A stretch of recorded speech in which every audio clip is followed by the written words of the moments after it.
So just Katya, my name is Katya, I'm from Codec. We are a startup specializing on content marketing.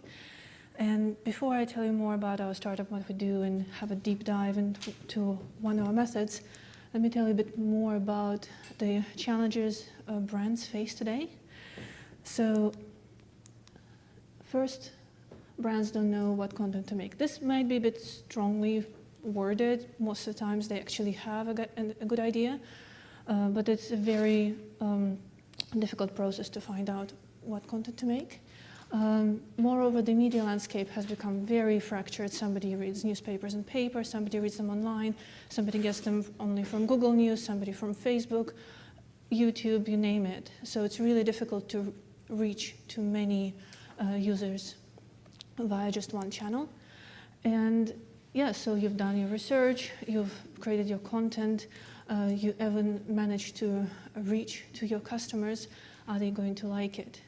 And you're risking your reputation sometimes if your content comes out as tone deaf and too blunt. That's not all. So I've built these slides a couple of days ago. Probably the number is even higher by now, but every minute there's 300 hours of video uploaded to YouTube, so it's really difficult to cut through the noise. Moreover, people use ad blockers. They don't want to see ads, they find them annoying. Again, difficult to reach the customers. Oh, everyone told there. And yeah, social channels also make it difficult for brands to reach out to their customers. Almost all of the revenue from the ads goes to Google and Facebook.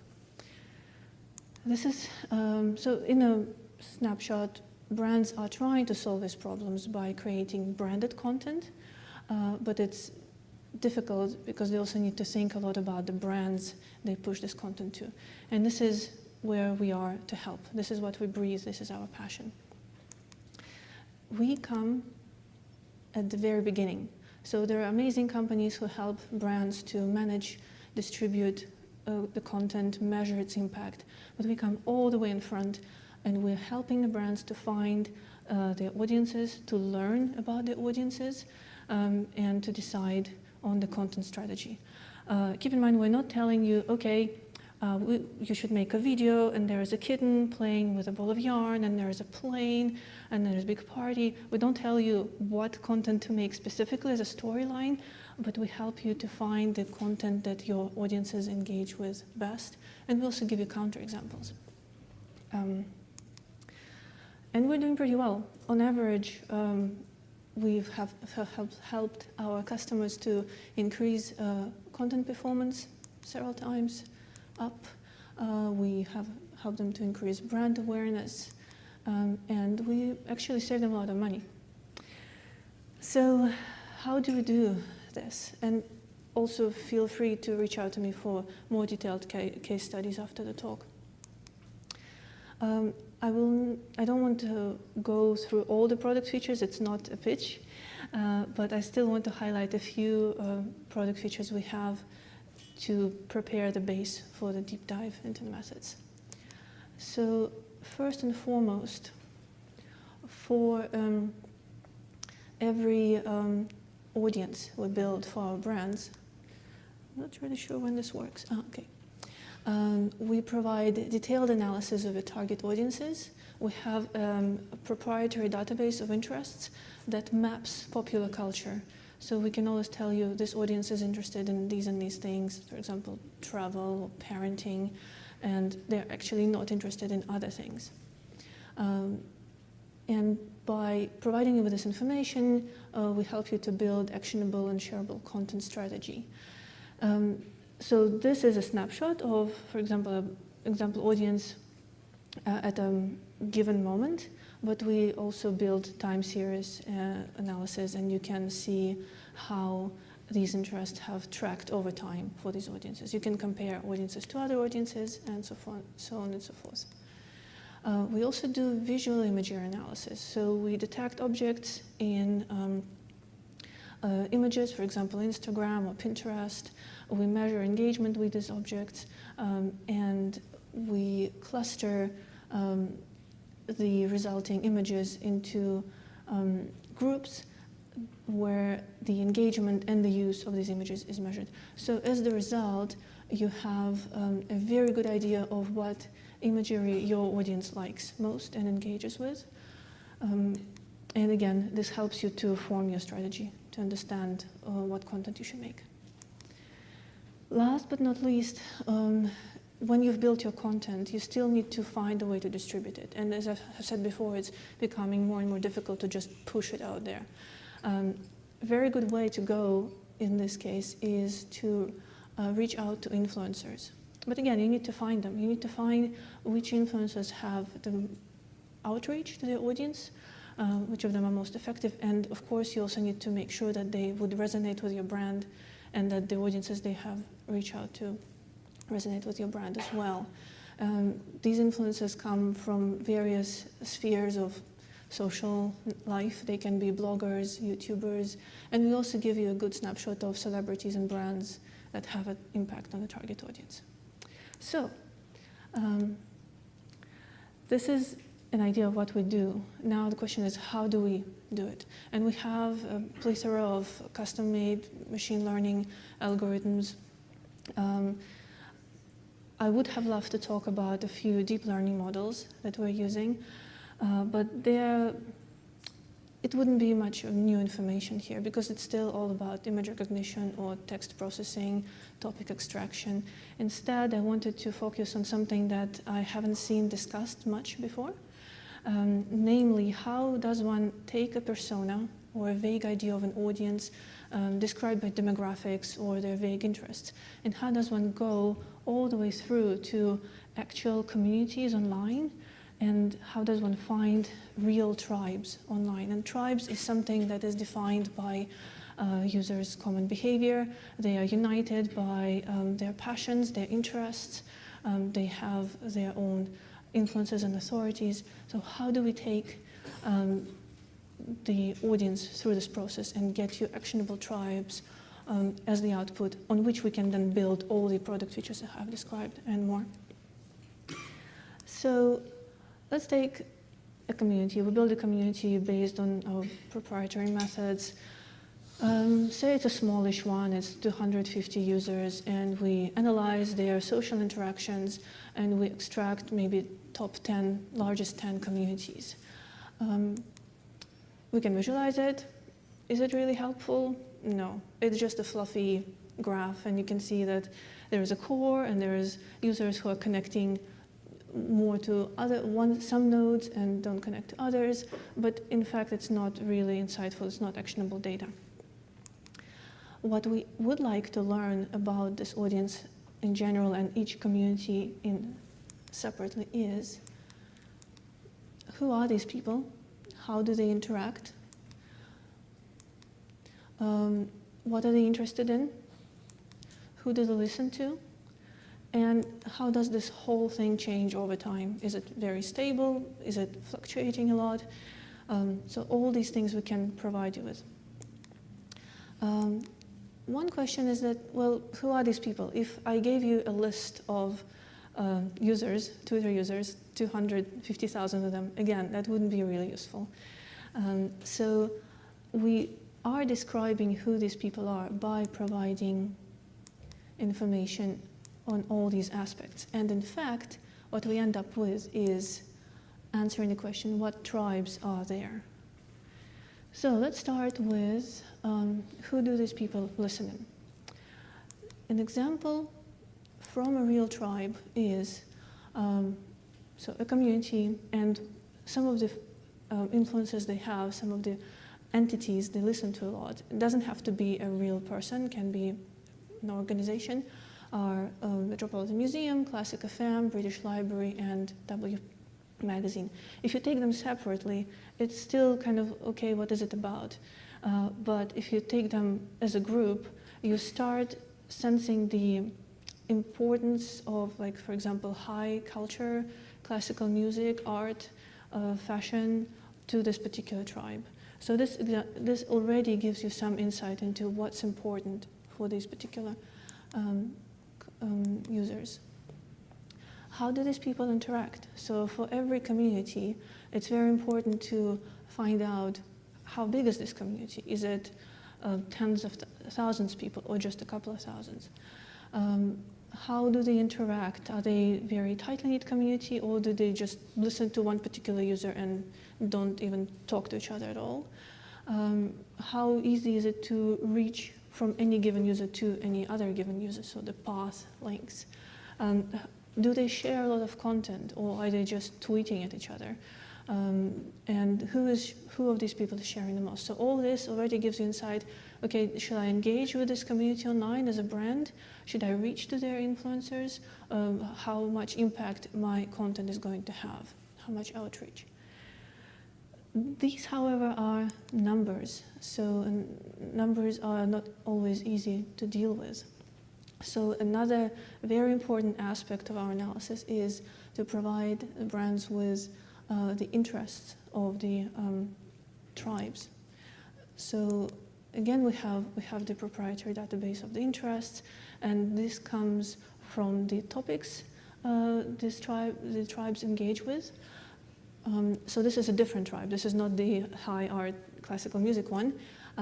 These guys love content about environment, green energy, climate change, but also general scientific research, especially space exploration and genetics.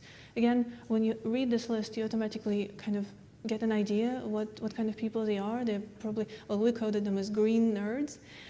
So they love research, but they're also very, very concerned about the climate change. The topics themselves are very well complemented by actually the sources of content they prefer.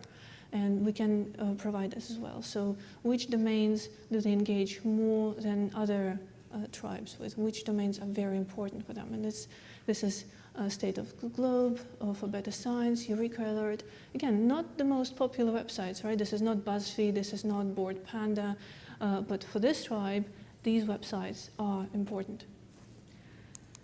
So we kind of have a good idea about a tribe, but this information is still static. It's still a snapshot of a given from date to date.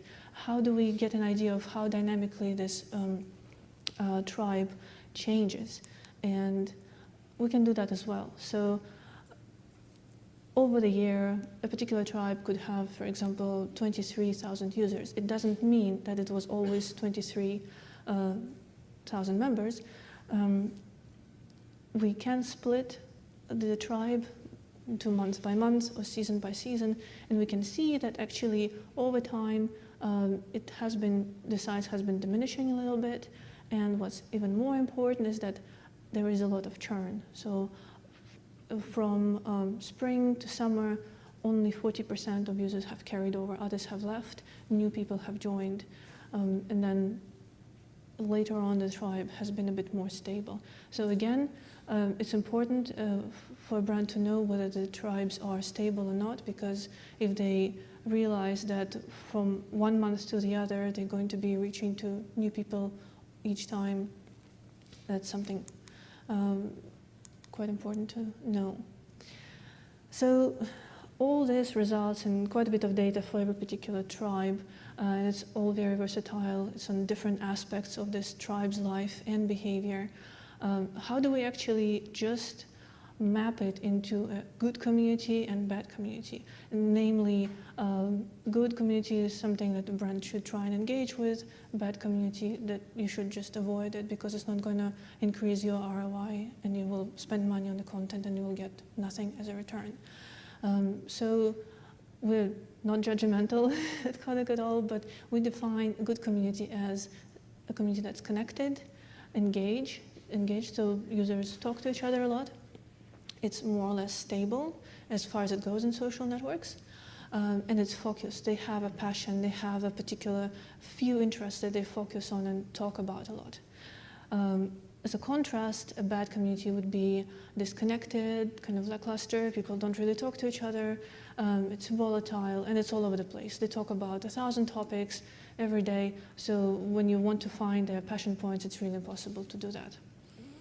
Now, these are nice definitions. How do we actually put it into numbers so that we can recommend particular tribes to our customers? We have an amazing team of culture researchers and culture experts, but they have their hands very, very busy because they work directly with the clients. So we try to provide them with all the tools to speed their work up, but we try to take as little time from them as possible.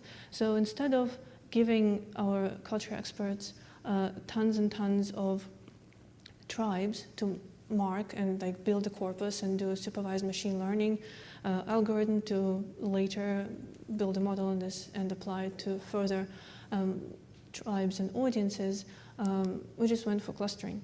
We took a couple of hundred tribes, did feature extraction, PCA, dimensionality reduction, all the things you do for good clustering, and whatever we did, it was always 4 clusters. And lots of you probably recognize matplotlib visualizations. So with these 4 clusters, I then sampled a few from each cluster and gave those kind of a much smaller number of communities to our experts. And it turned out that this cluster was always very, very good, very recommendable communities, something that you could push your content to immediately, and there would be a lot of response. Other clusters weren't necessarily very, very bad, but they were kind of not superb quality. So that saved us a lot of time, and we kind of now have a full pipeline from just ingesting social network profiles all the way to finding a community we can recommend to our clients. So we're almost at the end of my talk. I have a couple of take-home messages for you. So data science can help maximize ROI from content marketing. This is something that I really want you to remember, and we have proven this with our case studies and many happy clients. Audiences and demographics are often too broad for actionable insights. A very good example from my personal life. I go on YouTube, want to watch my favorite metal band. What do I have to suffer through? 20 seconds of pregnancy test commercials. This is so annoying. And that's probably because I switched off all the ads in the YouTube. If I don't do that, they actually come up with more personalized ads. But even the content that is being created, like I told you before, that's one of the challenges, is sometimes a complete miss. So recently I got a commercial for laser eye surgery because I'm myopic. And the commercial was saying, hey, wouldn't you like to get your eyes fixed? You could clean and cook better. Thank you, I'm not gonna go to you. So this is really important. Know your tribes, know your audiences, understand what they like and what they really dislike. So this is the tribes. The tribes are defined by the content they consume. And yeah, big data is good, but smart data is much better. Big data, if it's noisy, if it's irrelevant to your problem, it's not going to solve it. Smart data doesn't have to be petabytes and terabytes, but if it's to the point, it's going to be very, very useful to you. Right, thank you very much. Again, I'm not part of our sales team, I'm our data scientist, but I'm really passionate about startup, so if you have any questions, please come talk to me, reach on LinkedIn. I will be happy to tell you all about our methods.